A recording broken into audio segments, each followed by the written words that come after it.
बोलो जयकारा बोल मेरे श्री गुरु महाराज की जय। बोलो सांचे दरबार की जय। बोलो श्री अनंतपुर वासी भगवान की जय। बोलो नंगली निवासी भगवान की जय। प्रवचन नंबर 25। सद्गुरु की सेवा 3 प्रकार की कही गई है, तन, मन और धन। इतिहास में ऐसे कई प्रमाण मिलते हैं कि सेवकों ने समय समय पर इष्ट देव की सेवा हर प्रकार से की है। सेवा से ही अपने मनुष्य जन्म के लक्ष्य को प्राप्त किया है। नंबर 1, तन की सेवा। शारीरिक सेवा करने से सेवक के दिल में सद्गुरु के प्रति श्रद्धा बढ़ती है।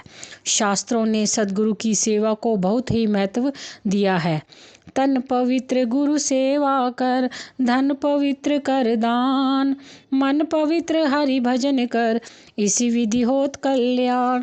मनुष्य संसार में जितनी भी उच्च पदवी क्यों न रखता हो, परंतु गुरु दरबार में मान रहित होकर सेवा करे और सेवा करते हुए अपने को धन्य समझे कि मेरे कितने अच्छे भाग्य हैं कि मुझे सद्गुरु के दरबार की सेवा का सुअवसर प्राप्त हुआ है।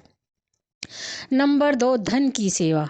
वे मनुष्य जो अपनी विवशता के कारण स्वयं गुरु दरबार में पहुंचकर अपने शरीर द्वारा सेवा नहीं कर सकते, उनका कर्तव्य होता है कि वे अपने धन को गुरु दरबार के लंगर में लगाएं ताकि गुरु दरबार के साथ मन लगा रहे। नंबर 3, मन की सेवा। सद्गुरु संसार में प्रकट होकर सेवकों के लिए सेवा के भंडार खोलते हैं, जिससे सेवक तन व धन से सेवा करते हैं। उनका वास्तविक उद्देश्य ना तो किसी के तन से होता है और ना धन से। उनका प्रयोजन जीव के मन से होता है। सद्गुरु सेवक के तन व धन को सेवा में लगाते हैं क्योंकि मन का संबंध तन व धन से होता है। जिधर तन व धन जाता है, जरूरी है कि मन भी उधर जाएगा और जरूरत भी मन को सुधारने की है। भजनाभ्यास, सत्संग, सेवा, दर्शन, आरती, पूजा आदि सब साधन मन को सुधारने के लिए ही बनाए गए हैं। जिसने मन को प्रत्येक उपाय व संसार की विषय वासनाओं से हटाकर ईश्वर प्राप्ति के मार्ग पर लगाया जाए, सर्वसाधारण मनुष्य कठिन तपस्या नहीं कर सकते। इसलिए वे मनुष्य सद्गुरु की सेवा के मार्ग पर चलकर अपना कल्याण कर सकते हैं। प्रवचन नंबर 26। संत महापुरुष फरमाते हैं कि माया कई रूपों से अपना जाल फैलाती है। तू सद्गुरु की कृपा से अपने को माया से बचा।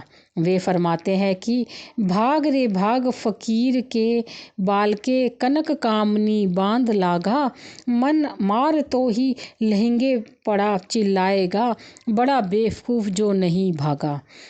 सिगी ऋषि सो हूँ से तो मारी लिए, बचे न कऊ जो लाख त्यागा, दास पलटू कहे बचेगा सोई जो, बैठी सत्संग एक रात जागा।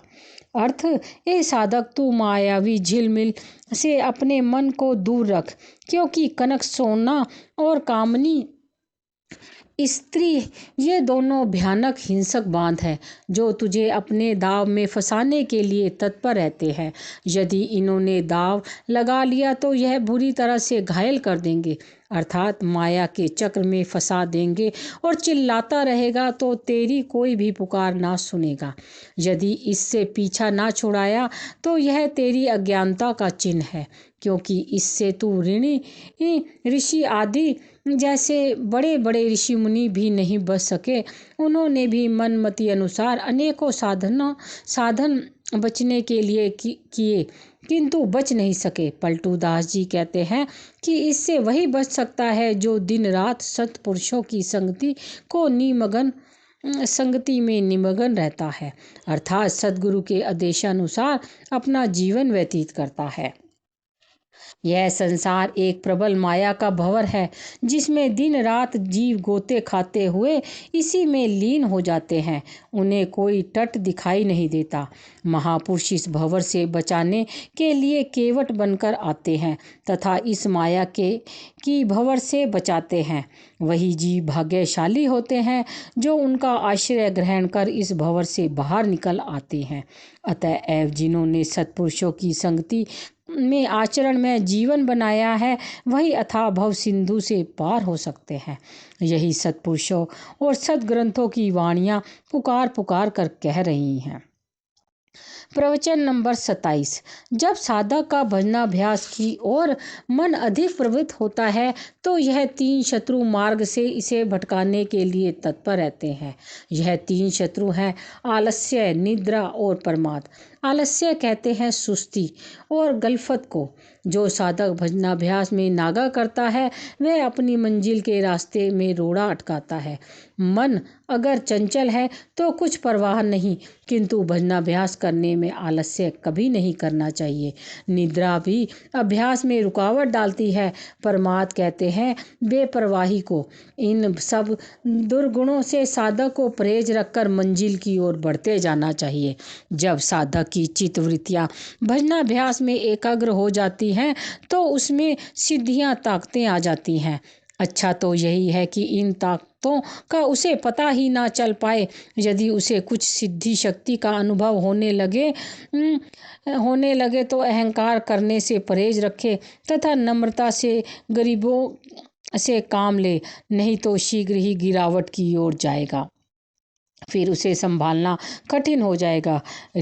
सिद्धि शक्ति आने पर दूसरों से अपनी प्रशंसा करवाना प्रिय लगता है। दिखावा करना भी स्वाभाविक हो जाता है। यह गलती और धोखा है। परमार्थ के पथ में यह ही सबसे बड़ा अवगुण है।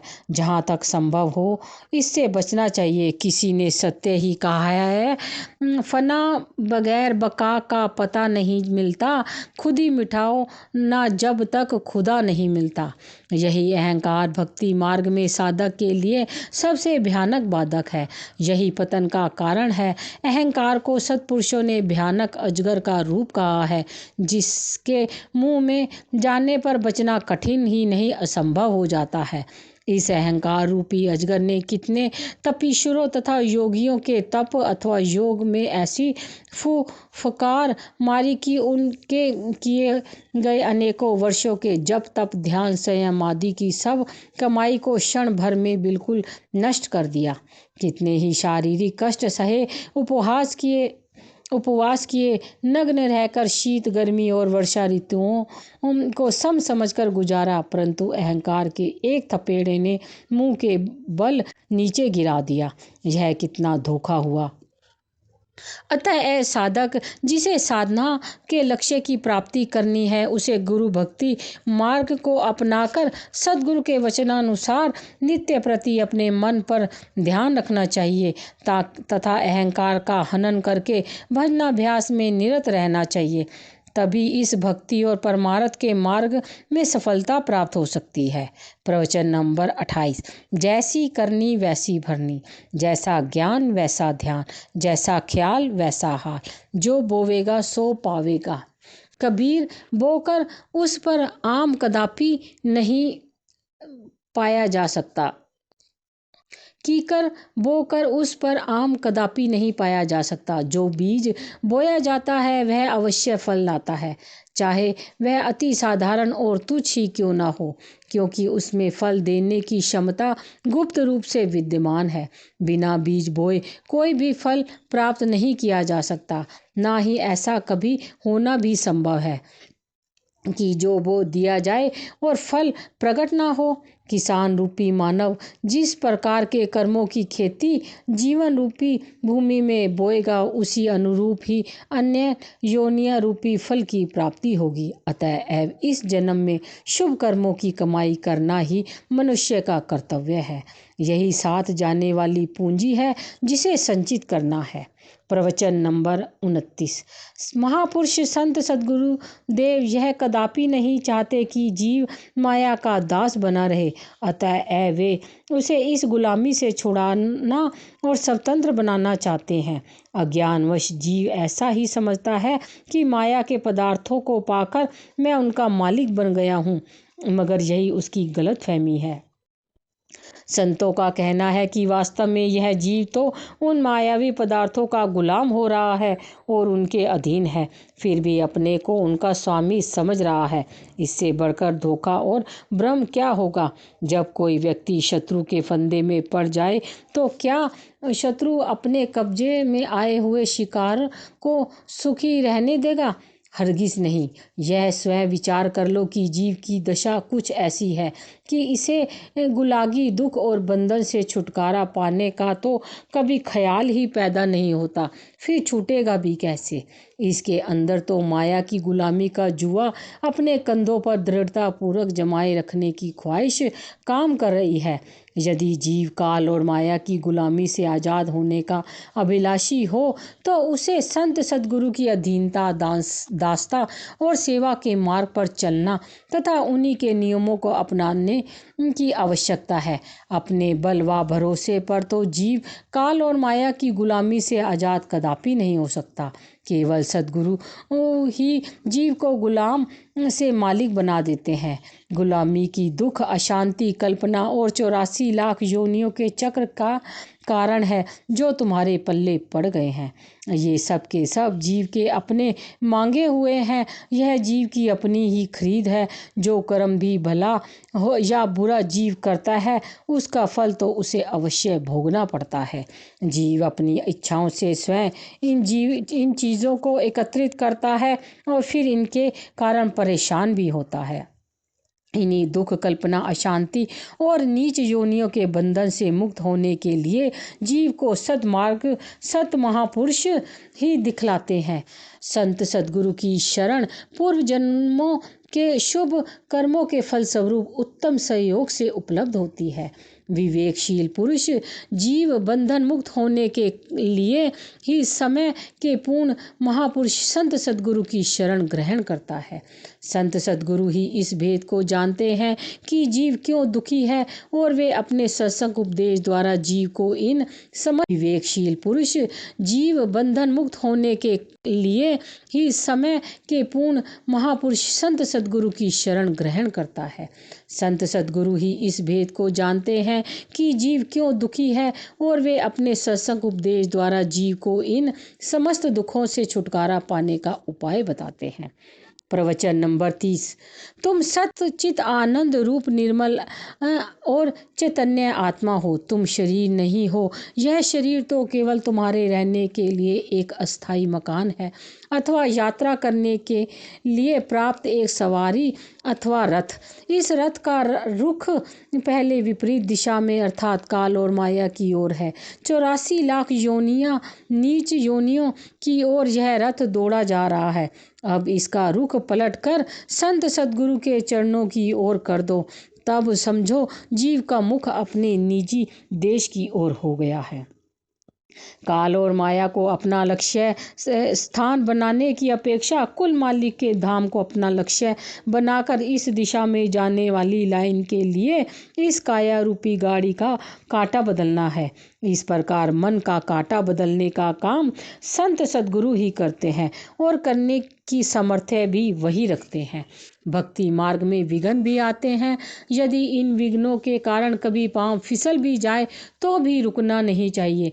गिरते पड़ते हुए भी चलते रहने से जीव एक ना एक दिन निश्चय ही अपने लक्ष्य स्थान तक पहुंच जाएगा। जीवन नाम ही चलने का है और यह जीव वह है जो चलता रहे। रुकना तो मौत की निशानी है।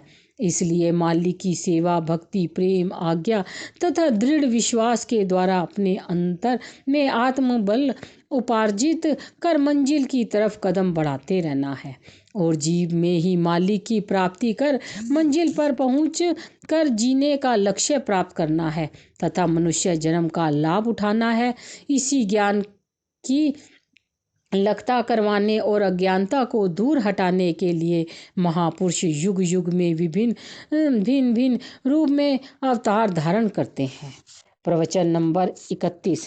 प्रत्येक जीव के अंतराल से प्रति क्षण एक विशेष प्रकार की भीनी सत्ता स्फूर्ति, जिसे सुरती की धारा कहते हैं, निर्यात होती रहती है, चाहे मनुष्य को स्वयं इसका भान हो या ना हो। यही सुरती की धारा ही मानव जीवन का सार तत्व है। इसी को ही मनुष्य की महत्तम सत्ता अथवा शक्ति कहना चाहिए। विचार करना है कि मनुष्य अपने घट की सुरती की इस धारा को निर्यात किस प्रयोजन से करता है अथवा इस का प्रयोग कहाँ करता है। सुरती की धारा किस मूल्य एवं महत्व की वस्तु है, इसका निर्यात कर बदले में क्या वस्तु आयात की जाती है। जिस प्रकार कोई नादान रुपए के मूल्य की किसी वस्तु के बदले 2 कौड़ी की माल खरीद लाए, वैसे ही साधारण प्राणी इस संसार में आकर अमूल्य वस्तु अर्थात सुरती की धारा के बदले निर्थक एवं मिथ्या मायावी पदार्थ खरीद करने में दिन रात व्यस्त है। ऐसा केवल उदाहरणतः कहा गया है, अन्यथा करोड़ों रुपए तो क्या सृष्टि की संपूर्ण संपत्ति भी सुरती की धारा के मूल्य एवं महत्व की तुलना में अति तुच्छ है। साधारण प्राणी अपने जीवन का वास्तविक मूल्यांकन नहीं करता, ना ही उसे जानने समझने का यत्न करता है। वस्तुतः यह मनुष्य आत्मा है, शरीर नहीं, तथा आत्मसत्ता का जो मूल्य है उसकी तुलना में यदि अरबों खरबों की संपत्ति तथा असंख्य मायिक पदार्थ भी प्राप्त हो जाए तो भी यह कौन सा लाभ हुआ।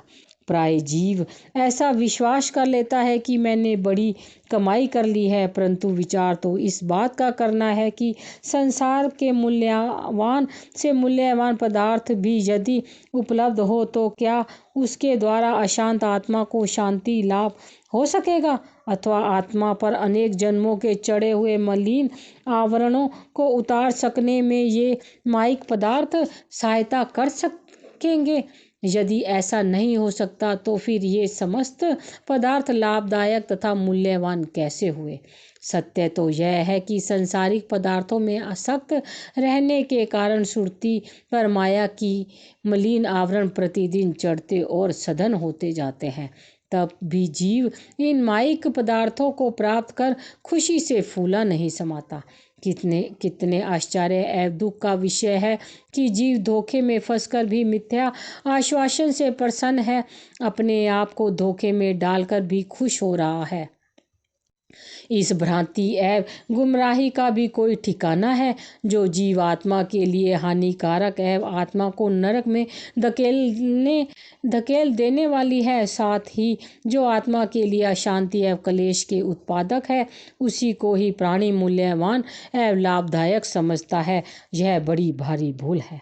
संत सद्गुरु जीव को इस भ्रम तथा धोखे का शिकार होने से बचाते हैं और यथार्थ की परख करवाकर यथार्थदर्शी परीक्षक बनाना चाहते हैं, जिससे कि जीव कम अज कम इतनी तो पहचान रखे कि सत को सत, माया को माया, परमार्थ को परमार्थ जाने, दूध को दूध और पानी को पानी माने, दोनों को एक ना समझे। इसी प्रकार प्रत्येक मनुष्य रात दिन एक तरह का व्यापार या लेन देन कर रहा है।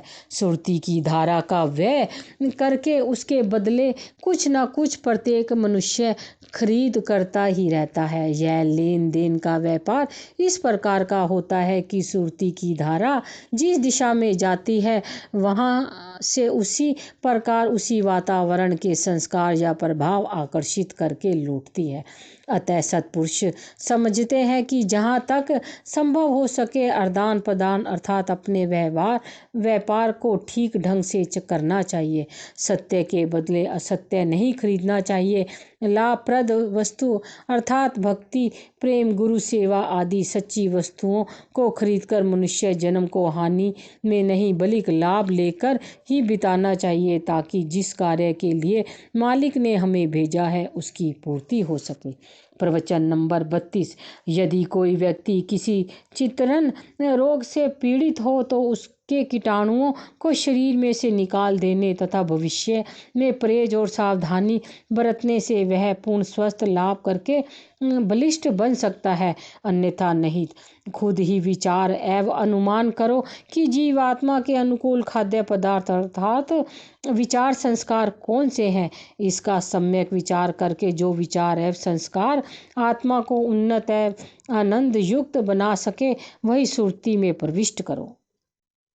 जीवात्मा को अनुकूल खाद्य पदार्थ प्राप्त हो, इसी विचार से संत महापुरुष मनुष्य के विचारों का रुख पलटते हैं, जिससे कि वह गलत विचारों की भर्ती करके अपने आप को अधिक रोगी एवं निर्बल ना बनावे। संत सद्गुरु की भक्ति और उनके उपदेश में ही आत्मा के अनुकूल खाद्य पदार्थ है, पौष्टिक तत्व निहित है। इसी में समस्त साधन नियम धर्म भजनाभ्यास आदि स्वतः सिद्ध होते हैं। जिसकी सुरति में सद्गुरु की भक्ति के भावों ने तथा सद्गुरु के ध्यान ने स्थान पा लिया, उसने सभी साधन मानो सिद्ध हुए।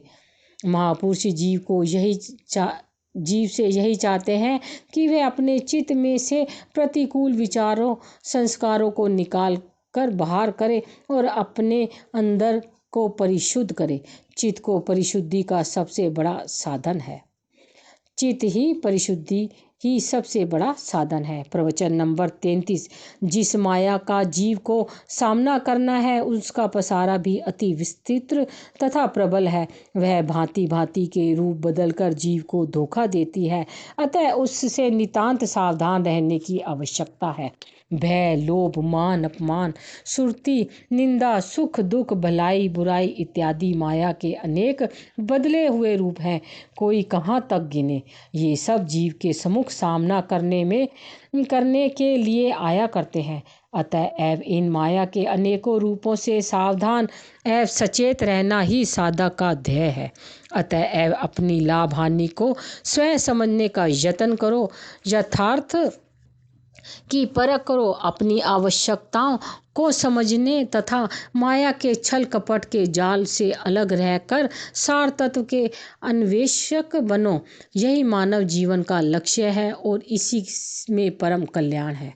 श्री सद्गुरुदेव महाराज जी के पावन वचन वे पुनीत स्मृतियाँ तथा दिव्य ज्योतियाँ हैं, जिसको पढ़ने से हृदय में धारण करने से भक्ति की ज्योति स्वयं में जगमगा उठी।